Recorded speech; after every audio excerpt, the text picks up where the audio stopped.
All right, so today we're going to use our product and quotient rules with trig function derivatives. And so in some of the other lessons, we talked about the derivative of sine x being cosine of x. We talked about the derivative of cosine x being negative sine x. We actually did the derivative of tangent x. We found out that that was secant squared x. These other three we have probably not seen at this point. The derivative of cotangent is negative cosecant squared. So you'll notice tangent has a derivative of secant squared. Cotangent has a negative cosecant squared. The derivative of secant is secant x times tangent of x. The derivative of cosecant is negative cosecant cotangent. One of the things you're going to notice is if the trig function starts with c, so all three of these guys here start with c, all have negative derivatives. So cosine has a negative derivative, cotangent has a negative derivative, cosecant has a negative derivative. And I threw on here, just for good measure, the Pythagorean identity in case we run across that. Sine squared x plus cosine squared x equals 1. Let's take a look at some product and quotient rule using trig functions. All right.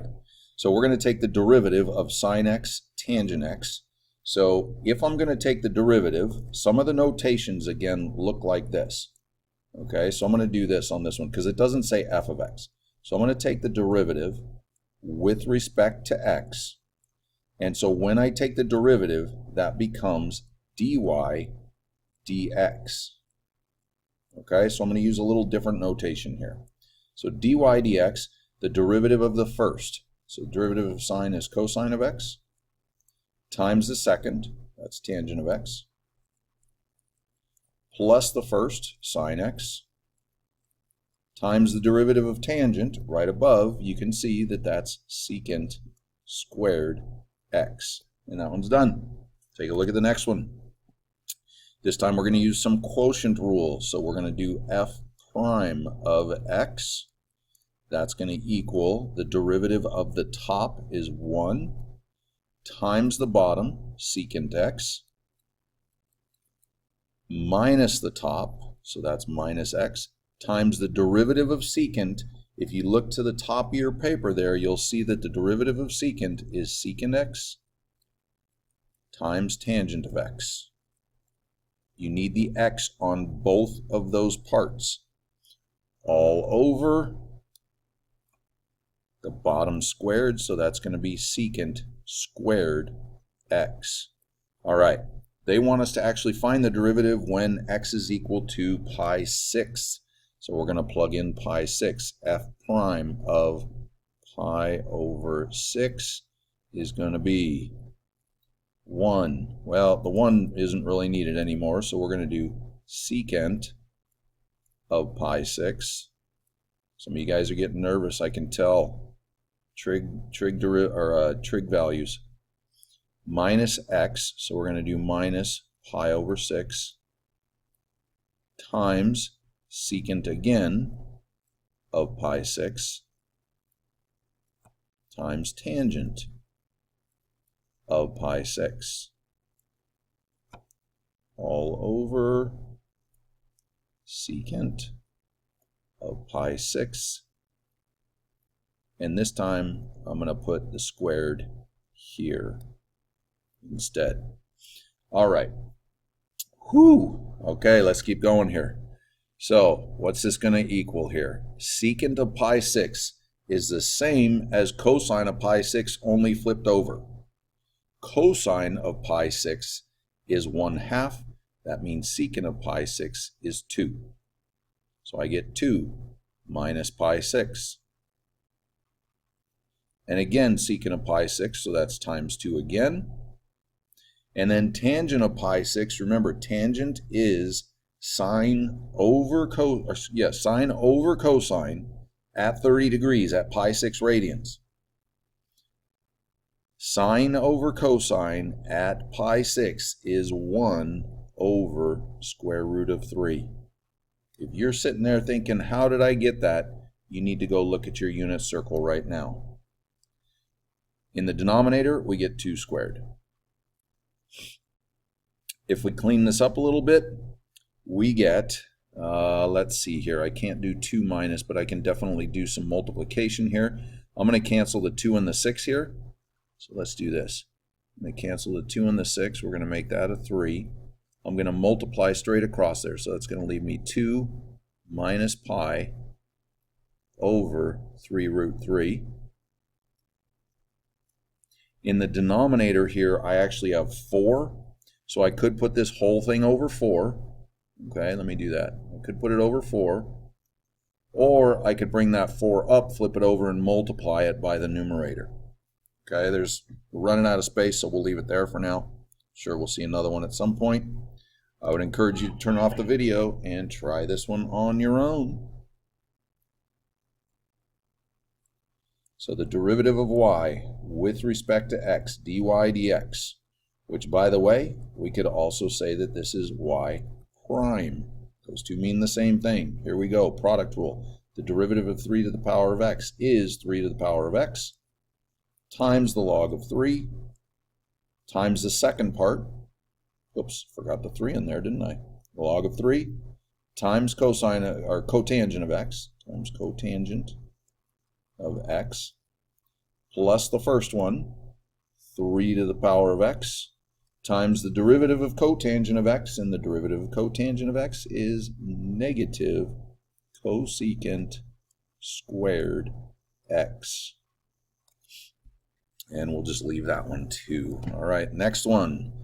All right, dy dx is equal to the derivative of the top, that's e to the x, times the bottom, cosine of x, minus the top, e to the x again, times the derivative of cosine, which is negative sine x, all over cosine of x squared.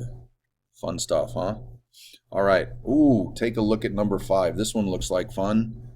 This problem requires product rule in the numerator and quotient rule because of the fraction. Ooh, boy. Okay, we need to go nice and slow here. So I'm going to start off, and I'm going to walk my way through this f prime of x. Okay, so quotient rule says I need the derivative of the top. When I get to the top, I have two functions, so the derivative of the top is going to require that product rule on top of the quotient rule. So here we go. I'm just looking at the top right now. Pretend that the bottom's not even there, and we just need the derivative of x cubed times sine x. The derivative of the first, x cubed, is 3x squared, times the second, sine x, plus the first, that's x cubed, times the derivative of sine, which is cosine of x.